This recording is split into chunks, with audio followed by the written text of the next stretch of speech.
ओम शांति। आज 10 सितंबर 2021 के बाबा के मधुर महावाक्य सुनेंगे। मीठे बच्चे, तुम रूहानी बाप से नई नई रूहानी बातें सुन रहे हो।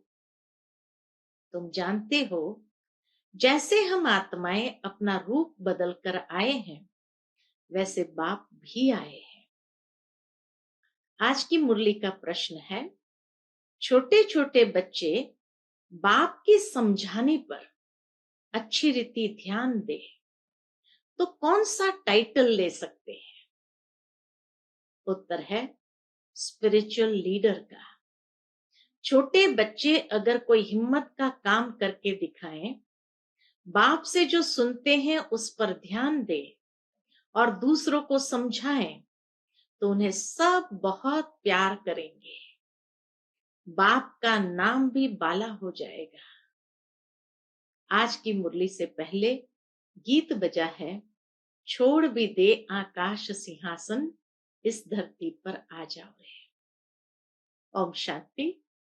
बच्चों ने बुलाया, बाप ने रिस्पॉन्ड किया। प्रैक्टिकल में बच्चे क्या कहते हैं कि बाबा आप फिर से रावण राज्य में आ जाओ। अक्षर भी है ना, फिर से माया का परछाया पड़ा है। माया कहा जाता है रावण को, तो पुकारते हैं रावण राज्य आ गया है, इसलिए अब फिर से आ जाओ। रावण के राज्य में यहां बहुत दुख है, हम बहुत दुखी हैं, पाप आत्मा बन पड़े हैं। अभी बाप प्रैक्टिकल में है। बच्चे जानते हैं फिर से वही महाभारत लड़ाई भी खड़ी है। बाप ज्ञान और राजयोग सिखला रहे हैं, बुलाते भी है, हे निराकार परमपिता परमात्मा, निराकार से आकार साकारी रूप लो, रूप बदलो। बाप समझाते हैं, तुम भी वहां के रहने वाले हो, निराकारी दुनिया के रहने वाले हो। ब्रह्म महतत्व व निराकारी दुनिया में तुमने भी रूप बदला है, निराकार से साकार रूप में आए हैं। यह कोई नहीं जानते हैं। जो आत्मा निराकार है वही आकर साकार शरीर धारण करती है। वह है निराकारी वर्ल्ड, यह है साकारी दुनिया, और वह है सटल वर्ल्ड यानी आकारी दुनिया। वह अलग है। तुम्हारी बुद्धि में है हम शांति धाम व निर्वाण धाम से आते हैं। बाप को जब पहले पहले नई रचना रचनी होती है तो सूक्ष्म वतन को ही रचेंगे। सूक्ष्म वतन में अभी तुम जा सकते हो, फिर कभी जाने का नहीं होता। संगम युग पर ही सूक्ष्म वतन की रचना होती तो बाबा कहे बाद में तो कभी सूक्ष्म वतन में जाना ही नहीं होता। पहले पहले तुम वाया सूक्ष्म वतन से नहीं आते हो, सीधे आते हो। सतयुग में जब नीचे उतरते हैं तो सीधे आते हैं। अभी तुम सूक्ष्म वतन में आ जा सकते हो। पैदल आदि जाने की बात नहीं है, यह साक्षात्कार होता है। तुम बच्चों को मूल वतन का भी साक्षात्कार हो सकता है, परंतु जा नहीं सकते। वैकुंठ का भी साक्षात्कार हो सकता है, जा नहीं सकते हैं। ये सब साक्षात्कार से ही अनुभव कर सकते हैं, बाकी फिजिकली जा नहीं सकते जब तक संपूर्ण पवित्र नहीं बने हैं।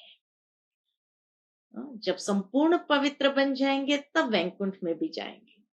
तुम ऐसे नहीं कह सकते कि हम सूक्ष्म वतन में जा सकते हैं। तुम साक्षात्कार कर सकते हो। शिव बाबा और दादा, और तुम बच्चे हो। तुम बच्चे कैसे नई नई रूहानी बातें सुनते हो, यह बातें दुनिया में कोई नहीं जानते। बल कहते हैं इन कॉर्पोरियल वर्ल्ड, परंतु यह पता नहीं है कि वह कैसे होती है। पहले तो आत्मा को ही नहीं जानते, तो निराकारी दुनिया को फिर क्या जानेंगे। बाप पहले पहले आकर आत्मा का रियलाइजेशन कराते हैं। तुम आत्मा हो, फिर रूप बदला है, अर्थात निराकार से साकार में आए हो। अभी तुम समझते हो हमारी आत्मा 84 जन्म कैसे भोगती है। वह सारा पाठ आत्मा में रिकॉर्ड मुआफिक भरा हुआ है। पहले ये बातें सुनाते थे, बाबा कहे पहले ये बातें सुनाते थे।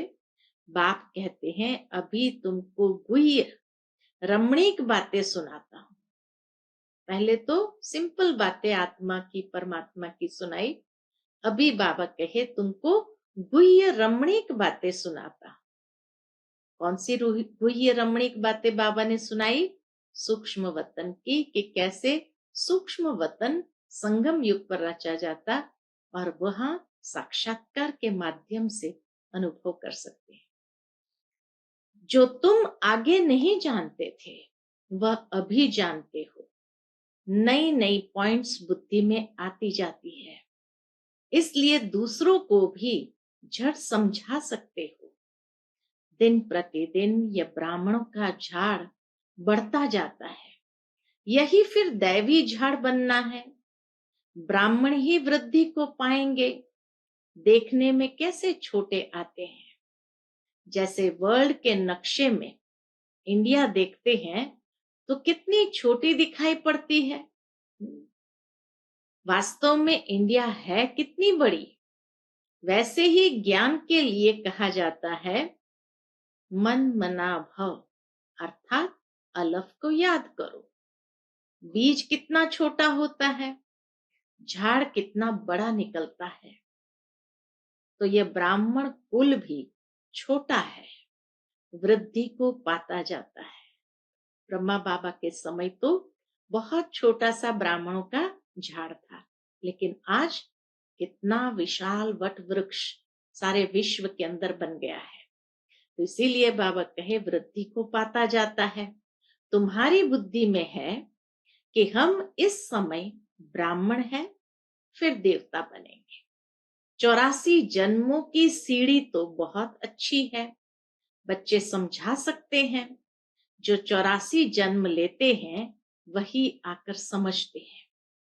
फिर कोई 84 कोई 80 भी लेते होंगे, यह तो समझते हैं हम इस दैवी कुल के हैं, हम सूर्यवंशी घराने के बनेंगे।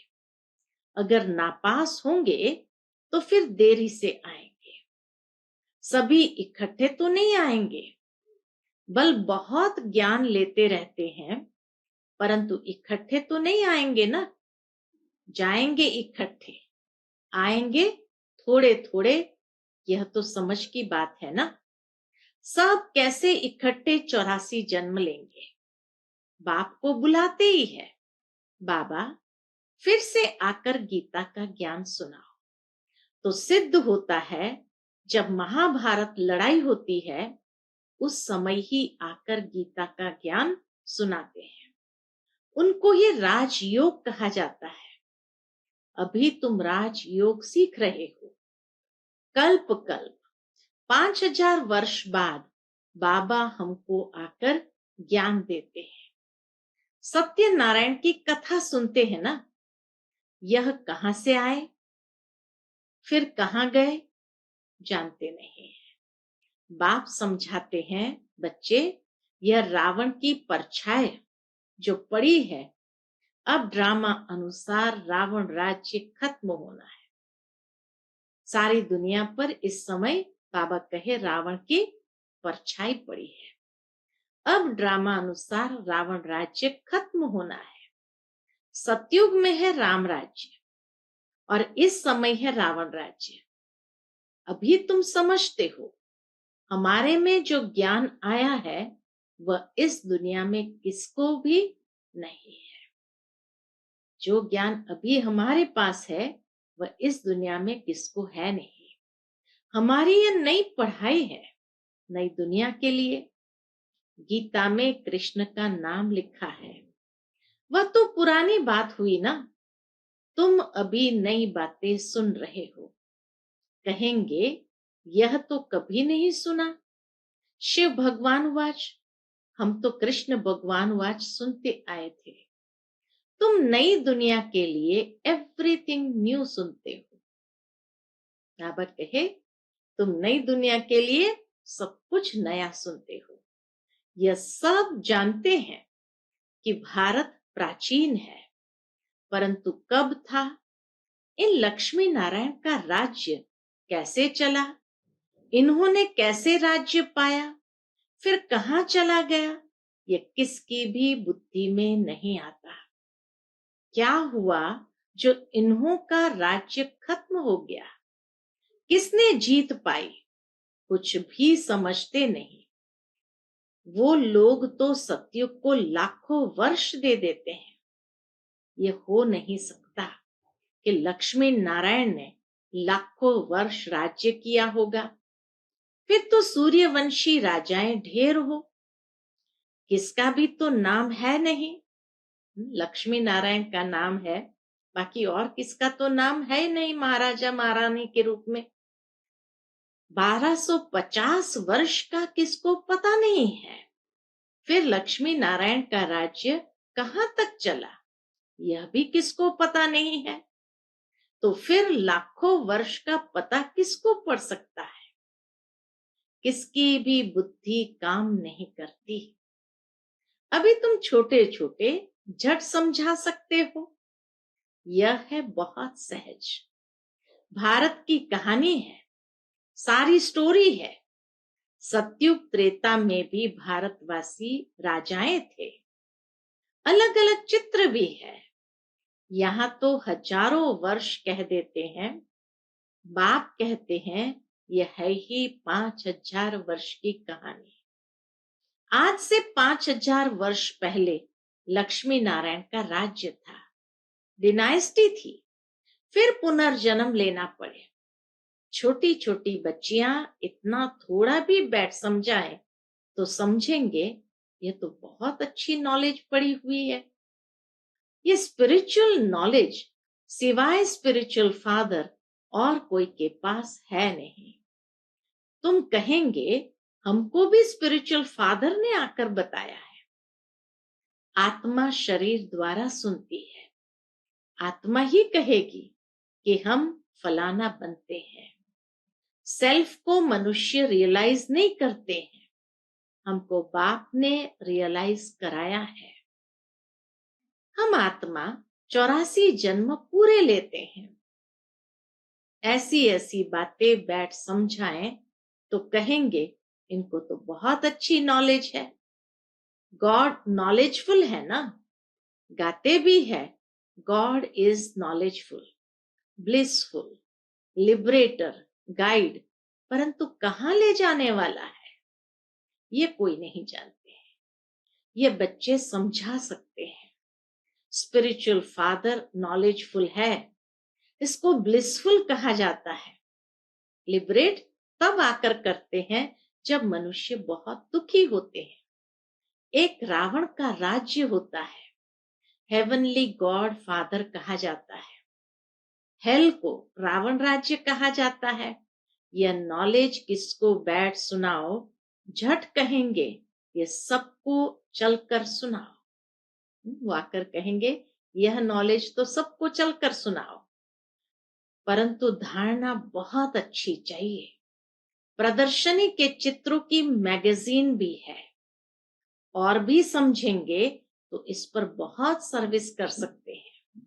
यह बच्ची भी बाबा के सन्मुख जयंती दीदी बैठे थे, तो बाबा कहे यह बच्ची भी लंदन में वहां अपनी टीचर को समझा सकती है, वहां लंदन में यह सर्विस कर सकते हैं। शुरू से ही बाबा ने कैसे जयंती दीदी को प्रेरणा दी लंदन में सेवा आरंभ करने की।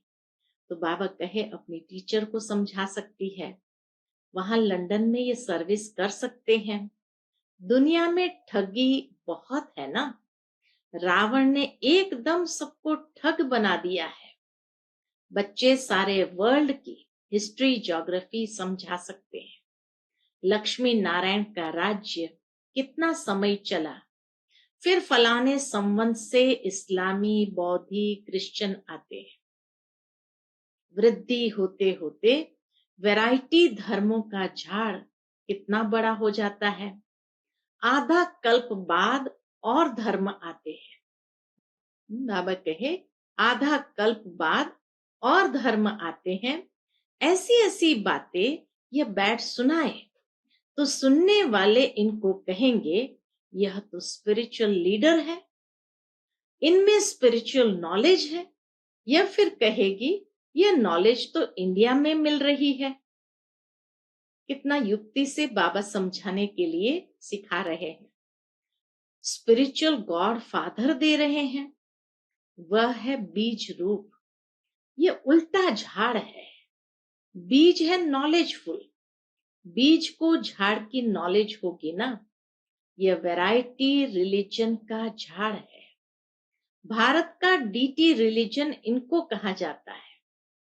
पहले लक्ष्मी नारायण का राज्य, फिर होता है राम सीता का राज्य। आधा कल्प यह चलता है, फिर बाद में आते हैं इस्लामी। झाड़ वृद्धि को पाता रहता है। ऐसे जाकर ये बच्ची भाषण करे और समझाएं कि ये वृक्ष कैसे इमर्ज होता है, ये सृष्टि चक्र कैसे फिरता है। हम समझा सकते हैं। विलायत में तो और कोई है नहीं। ये बच्ची जाकर समझाए। कितना बाबा उनको मोटिवेट कर रहे हैं, अंदर में उमंग उत्साह भर रहे हैं। तो बाबा कहे ये बच्ची जाकर समझाए कि अभी आयरन एज का अंत है, गोल्डन एज आने वाला है, तो वे लोग बहुत खुश होंगे। बाबा युक्ति बतलाते रहते हैं, इस पर ध्यान देना चाहिए। छोटे बच्चों को मान बहुत मिले। छोटा कोई हिम्मत का काम करते हैं तो उनको बहुत प्यार करते हैं। बाप को यह होता है कि ऐसे ऐसे बच्चे इसमें अटेंशन दे तो स्पिरिचुअल लीडर बन जाए। स्पिरिचुअल गॉड फादर ही बैठ नॉलेज देते हैं। कृष्ण को गॉड फादर कहना भूल है। गॉड तो है निराकार। हम सब आत्माएं ब्रदर्स है, वह बाप है। सब आयरन एज में जब दुखी होते हैं तब बाप आते हैं। जब फिर आयरन एज होता है तो बाप को गोल्डन एज स्थापन करने आना होता है। भारत प्राचीन सुखधाम था, हेवन था। बहुत थोड़े मनुष्य थे, बाकी इतनी सब आत्माएं कहाँ थी? शांति धाम में थी ना। तो ऐसे समझाना चाहिए। इसमें डरने की बात नहीं, ये तो कहानी है। कितना प्यार से बाबा कहते हैं तो कहानी है, कहानी की रीति से सुनाओ। कहानी खुशी से बताई जाती है। वर्ल्ड की हिस्ट्री ज्योग्राफी कैसे रिपीट होती है, उनको कहानी भी कह सकते हैं, नॉलेज भी कह सकते हैं। तुमको ये पक्की याद होनी चाहिए। बाप कहते हैं मेरी आत्मा में सारे झाड़ का ज्ञान है जो मैं रिपीट करता हूं। नॉलेजफुल बाप बच्चों को नॉलेज दे रहे हैं। यह जाकर नॉलेज देंगी तो कहेंगे आप औरों को भी बुलाओ। बोलो हाँ बुला सकते हैं, क्योंकि वो लोग जानना चाहते हैं कि भारत का प्राचीन राजयोग क्या था। बाबा कहे उनको इंटरेस्ट है भारत के प्राचीन राजयोग सीखने में। तो जब वो कहे औरों को भी बुलाए तो कहो हाँ बुला सकते हैं, क्यों नहीं बुला सकते हैं। जिससे भारत हेवन बना ये कोई समझाए। जिससे हेवन, भारत हेवन बना, वह कोई समझाए। अब सन्यासी क्या सुनाएंगे? स्पिरिचुअल ज्ञान सिर्फ गीता में है, तो वह जाकर गीता ही सुनाते हैं। गीता कितनी पढ़ते हैं, कंठ करते रहते हैं। क्या यह स्पिरिचुअल नॉलेज है? गीता को कंठ कर लेना बाबा कहे क्या ये स्पिरिचुअल नॉलेज है? यह तो बनाई है मनुष्य के नाम पर। स्पिरिचुअल नॉलेज तो मनुष्य दे ना सके। ये आध्यात्मिक ज्ञान, स्पिरिचुअल नॉलेज कोई मनुष्य दे ना सके।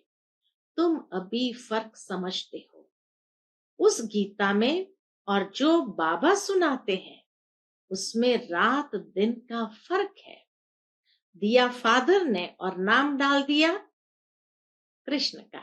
बाबा कहे ज्ञान दिया फादर ने और नाम डाल दिया है कृष्ण का। सतयुग में कृष्ण को ये नॉलेज है नहीं, नॉलेजफुल है ही फादर। कितनी अटपटी बातें हैं। कृष्ण की आत्मा जब सतयुग में थी तब तो नॉलेज है नहीं, आवश्यकता ही नहीं वहां तो। कितना सूत मूंझा हुआ है। यह सब विलायत में जाकर नाम निकाल सकते हैं। ऐसे छोटे छोटे बच्चे भी बाबा कह जाए तो विलायत में जाकर नाम निकाल सकते हैं, भाषण कर सकते हैं। बोलो, वर्ल्ड की हिस्ट्री ज्योग्राफी की नॉलेज हम आपको दे सकते हैं। गॉड हेवन स्थापन कैसे करते हैं, वह हेवन से फिर हेल कैसे बनता है, सो हम आपको समझाते हैं। यह बैठ लिखे फिर देखे हम कोई पॉइंट भूल तो नहीं गए हैं। बाबा कहे बाबा जब समझाते हैं तो सारी पॉइंट लिखे, फिर देखे कोई पॉइंट भूली तो नहीं है। तो ये बैठ लिखे फिर देखे हम कोई पॉइंट भूले तो नहीं है, फिर याद करके लिखे। ऐसी प्रैक्टिस करने से बहुत अच्छा लिखेंगे, बहुत अच्छा समझाएंगे तो नाम बाला हो जाएगा। और सचमुच जयंती दीदी ने बाबा की आज्ञा को माना, पालन किया, तो आज कितना बाबा का नाम विदेश में बाला कर दिया है। यहां से भी बाबा कोई को बाहर भेज सकते हैं। यह जाकर समझाएं तो भी बहुत अच्छा है। 7 दिन में भी बहुत होशियार हो सकते हैं। बुद्धि में धारण करना है बीज और झाड़, डिटेल समझानी है। चित्रों पर बहुत अच्छी रीति समझा सकते हैं। सर्विस का शौक होना चाहिए, बहुत उच्च मर्तबा हो जाएगा। नॉलेज बड़ी सहज है। यह है पुरानी चीची दुनिया। स्वर्ग के आगे ये पुरानी दुनिया जैसे गोबर मिसल है। स्वर्ग के आगे ये पुरानी दुनिया तो जैसे गोबर मिसल है, इनसे बांस आती है। वह है सोने की दुनिया, यह है गोबर की दुनिया। तुम बच्चे जानते हो अभी हम ये शरीर छोड़ जाकर प्रिंस प्रिंसेस बनेंगे। ऐसे स्कूल में पढ़ने जाएंगे, वहां ऐसे विमान होंगे, फुल प्रूफ होंगे। यह खुशी बच्चों को अंदर रहे तो कभी भी कोई बात में रोना नहीं आए।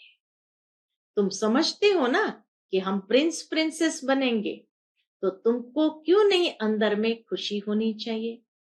भविष्य में ऐसे स्कूल में जाएंगे, यह करेंगे। बच्चों को पता नहीं क्यों भूल जाता है। इतना बाबा समझाते हैं, बाबा कहे पता नहीं बच्चों को क्यों भूल जाता है। बहुत नशा चढ़ना चाहिए। अच्छा, मीठे मीठे सिकिलते बच्चों प्रति माता पिता बाप दादा का याद प्यार और गुड मॉर्निंग। रूहानी बाप की रूहानी बच्चों को नमस्ते। हम सब रूहानी बच्चों की रूहानी माता पिता बाप दादा को याद प्यार, गुड मॉर्निंग और नमस्ते। नमस्ते, शुक्रिया बाबा, शुक्रिया। आज की मुरली से धारणा के लिए मुख्य सार है।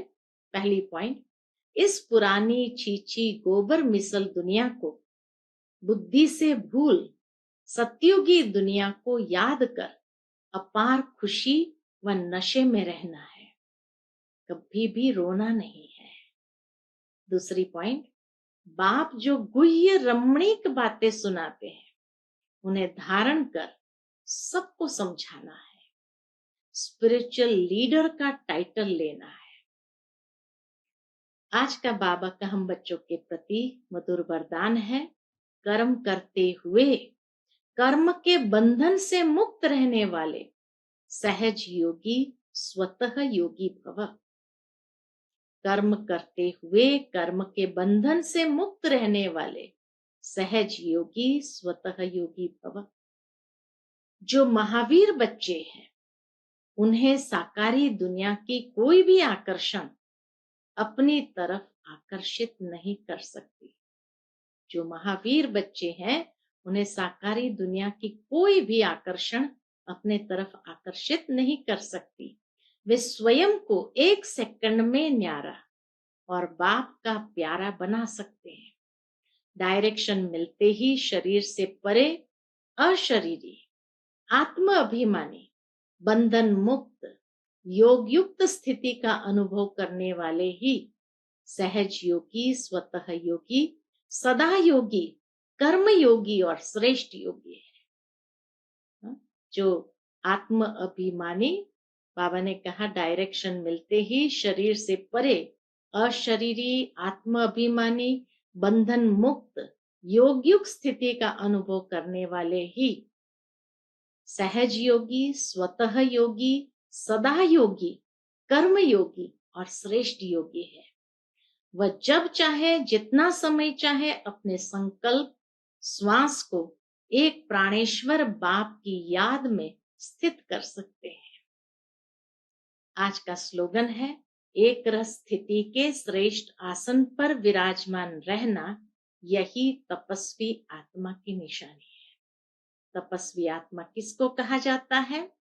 एक रस स्थिति के श्रेष्ठ आसन पर विराजमान रहना यही तपस्वी आत्मा की निशानी है। अच्छा, Om Shanti. To watch Peace of Mind channel videos on YouTube, subscribe us on youtube.com/tvpeaceofmind. Just a click for a peaceful life.